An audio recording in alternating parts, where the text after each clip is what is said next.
I feel like I'm forgetting one. Limit processed foods.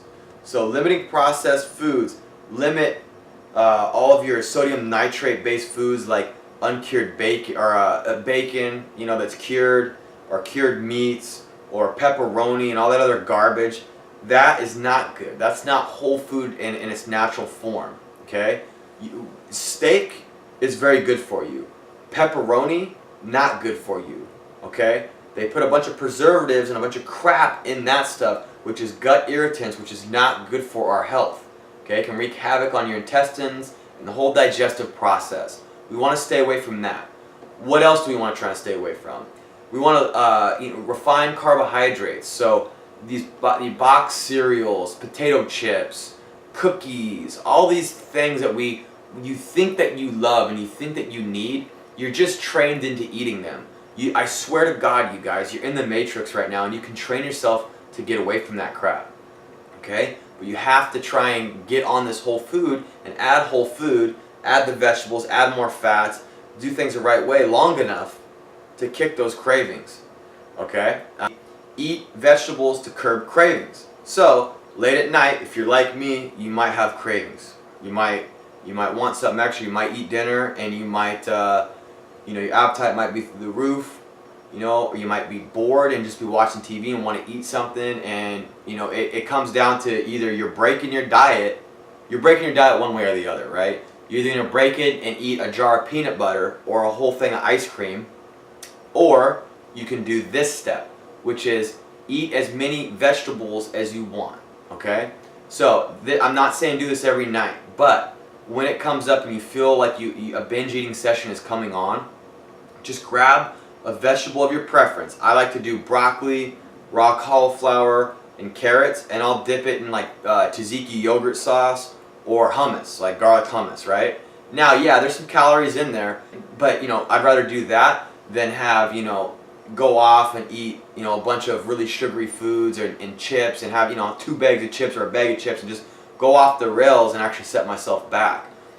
That's it. So it's like a form of damage control. This can really retrain how you binge eat or stress eat. Stress eating is a big problem majority of the public. So a lot of you guys watching this, you haven't told anybody that you have a problem with binge eating when you're stressed or late at night, or maybe no one's home, your significant other's gone, and you rummage through the cupboards, and you'll basically take out your stress on yourself. And you guys got to stop that story. That story arc of taking out the pain in your life on yourself through eating is not healthy. And we can make it a little bit better by eating vegetables instead of caving to these other cravings, all right? I've done it. I've eaten a jar of peanut butter. I've eaten 2 jars of peanut butter before. All right, that's like 5,000 extra calories in a day. And you think I got leaner the next day? Hell no, man. I woke up with a belly for like a month. It set me way back. And then so you start feeling guilty, and then you start trying to work out and trying to out-train a bad diet. You can't do that. We got to train our bodies and our appetites to want the good foods. So a great way to do that is to add these vegetables, all right? So if you feel like you want to overeat, grab a head of broccoli, man, pull it out, start dipping it in ranch, whatever you want, Like, you're going to go over a couple hundred calories, but that might actually help you, you know what I mean? Use that as your secret weapon, and you'll start to train your taste buds and your gut to want those foods. You guys got to understand that what we eat is what our guts will tell us that we want. It's what we start to crave. So if you're going to throw down a Big Mac and fries and a big sugary Coca-Cola and all that, yeah, man, your body's going to want that. That's a really easy source of fuel for your body. Your body senses sweet as a good and bitter as toxic, right? That's how our DNA is set up. So if you're eating all that crap, yeah, man, you're gonna crave it. But if you can stay away from that garbage long enough and start eating whole foods, I promise you guys, you will start to crave those foods. Don't believe me? Try it. Limit all of your processed food for a month and try to eat nothing but whole nutritious food. I guarantee you'll start to crave carrots and cold celery and meats and things like that. Limit artificial sweeteners. So, limiting artificial sweeteners. This is something that might take some time for you, because the first thing you want to do is limit your sugars. So you might switch over to sugar-free products like sugar-free syrup, to add to whatever, sugar-free syrup, all of your supplements, your guys' protein powders that you love so much that you think are healthy for you. Well, they might actually be damaging your gut flora. So a long-term strategy is you want to get away from that. So as far as supplements are concerned, try and go with natural flavors in your protein powders, okay? They don't taste that good, but they're better for you. Diet sodas, try to switch over to like sparkling water and put lemon in it, or even add a little stevia. There's all sorts of stevia flavored pops now that don't have artificial colorings in it or artificial sweeteners. Stevia is a natural sweetened plant, and they've shown that that has no effect on gut flora or your gut microbiome, which is good. Why is that important? Your gut microbiome is important because you have 10 bacteria to every 1 cell in your gut, okay? We are more bacteria than we are human cells. And we're on the verge of even understanding how important gut flora is. It's tied to our mood, it's tied to obviously our digestion and our assimilation of nutrients. So it's something that you guys want to look at. So you can get away with artificial sweeteners for a while, but it's something that we should all start to look at down the line and try and eliminate from our diet. I'm no different. I'm trying to do the same thing.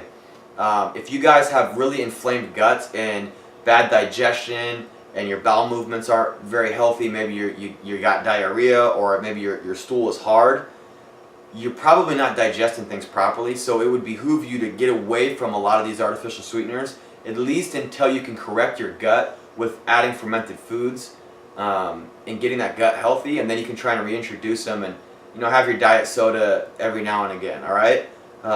This is a step-by-step process, though. Like, I know that most of us, we need that sugar-free product in the beginning when we're breaking our sugar addictions from actual sugar. So it's something to look at down the line, though. And then the last one is going to be limit alcohol consumption. Okay, if you guys are having 1 or 2 drinks a night, every night, or numerous times a week, you're really hindering the results that you could be seeing. Okay, alcohol is 7 calories per 1 gram, so it's very calorically dense, and it's very empty, right? It's completely empty. There's no nutrition. There's no nutritional value, and our bodies can't store alcohol. So what happens when we drink alcohol is it goes to the front of the line, because our bodies have to our bodies have to burn off alcohol before getting to protein or carbohydrates, protein, and fat. Okay? So it goes to the front of the line. So think about all the food you've eaten for that day. That's getting put on halt to burn off the alcohol. So it's a great way to get your body inflamed, to wreak havoc on your liver health, and get flushed and hold inflammation. So limit your alcohol consumption. I'm not saying don't drink. I love drinking, but you need to pick your spots. Save your drinking for events or company outings or sports games if you're having people over. Drinking every night, with dinner, it's not a good plan. You're adding a couple hundred calories to every single night. That's enough to kick you out of a good deficit that would have you burning body fat. And alcohol, as I said, it raises your inflammation in your body. Inflammation is the starting point of all major disease. Okay? So we want to try and keep inflammation down.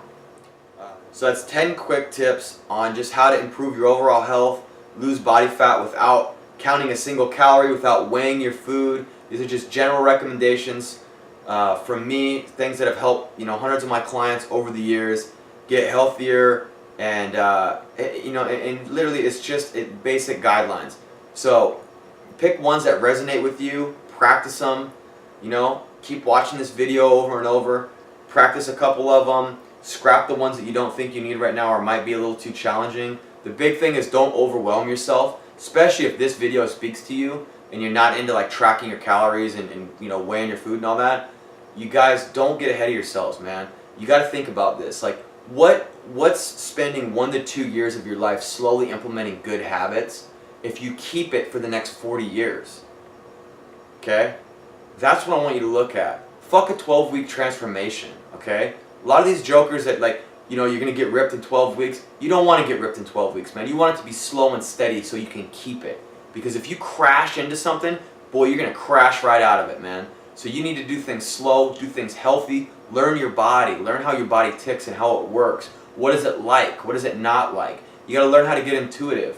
And you're going to do that by taking steps like this and limiting certain things and adding certain things in. And this is the lifestyle change, man. This is what you guys signed up for. I hope you guys found value in this. I really do. You know, I spent a lot of time editing these videos and making them for you because I really want to try and give back to the industry that's changed my life.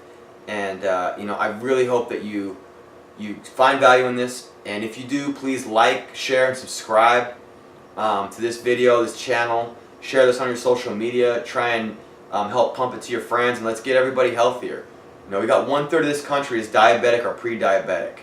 You know, chronic disease is the biggest existential threat to the United States of America right now, and a lot of this could be mitigated through good nutritional habits and exercise. So I really want to try and affect the people outside of this fitness realm that we're all in, because that's who needs help. So please share this video and keep watching my videos. And if you guys have any questions, you can email me. I really want to be interactive and help you guys out more. So my whole thing is adding value, man. That's what I want to do. So thanks for watching. 10 quick tips on how to live healthier and optimize your life. So we're signing out. Henry says thank you. Thank you. Yes, boy. Oh, boy. All right. We're out. Peace.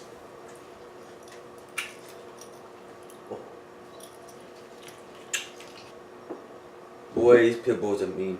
It's a big vicious pit bull. He's a big vicious pit bull. Oh, they're so mean. I'm so mean. Alright.